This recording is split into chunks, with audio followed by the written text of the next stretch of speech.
Hey Kids Zone leaders, I hope you guys are having a great day. I'm praying for you guys today and had something that was on my heart that I wanted to share with you.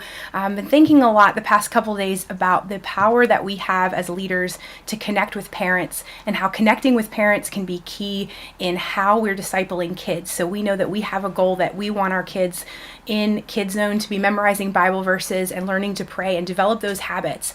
And parents have very similar goals or even the same goals, but sometimes we're not on the same page. And how can we come together and work together to reach more kids in a partnership instead of kind of doing our own separate thing at times? So I wanted to talk to you guys a little bit about this. So last Wednesday, most of you guys were there, so you saw this happen. There was one little boy that I called up on front onto the stage to say his Bible verse. His name was Ian. It's the first time Ian had ever been on stage, and he told me he was really nervous about it, but he came up, he said his verse, and he did awesome. After service, or after group, I went up to his mom and I told him about it. I said, I want to tell you something about Ian today. He did something that I wanted to share with you. And there was this look on her face almost like, oh no, what did my child do? Which was interesting because then I went and told her this really great thing about her kid. And she said, oh, okay, wow, that's great. Thanks for telling me that. And it was a really great connection point. And I know for me, sometimes I'm guilty of this because I might be looking specifically for parents I need to talk to because their child had been acting out or we had to correct the child and I need to let the parent know.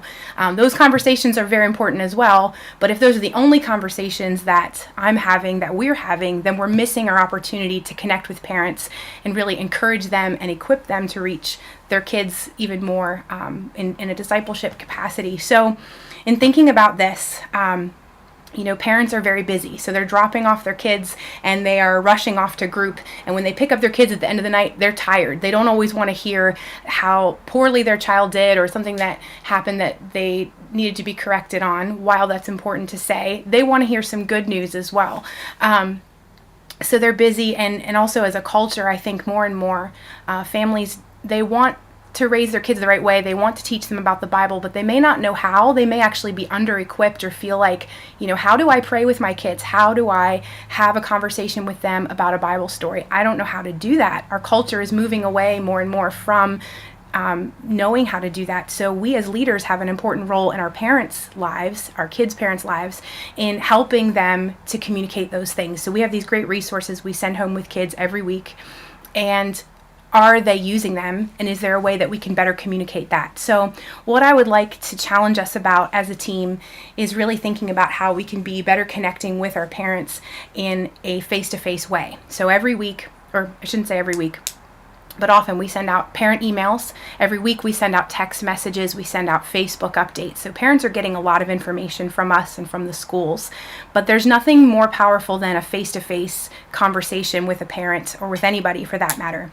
So here's what I'd like to challenge you guys on for the next few weeks. Number one, you already know your kids really well, but really focus on knowing your kids individually. When you notice one child doing something exceptional, be able to notice that, maybe make a mental note or write it down.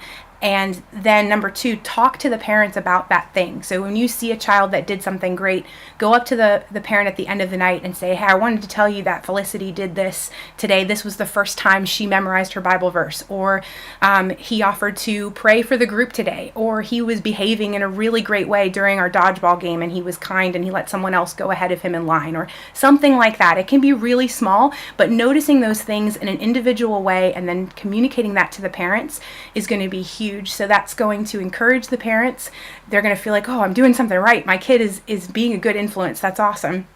It reinforces the fact that that they're doing something right as a parent, and it opens the door for us to have even more conversations with the parents. And I'd like to see us even take that to the next level and say, okay, your child really did well with this. And on the other side of things, do you know about the accountability that we have for kids? Do you know about the God time cards that we send home? This is something I think your child's doing really well with, or your child would really enjoy. So having that conversation from a personal level as a small group leader in your child's life is going to go farther than an email or a Facebook post can.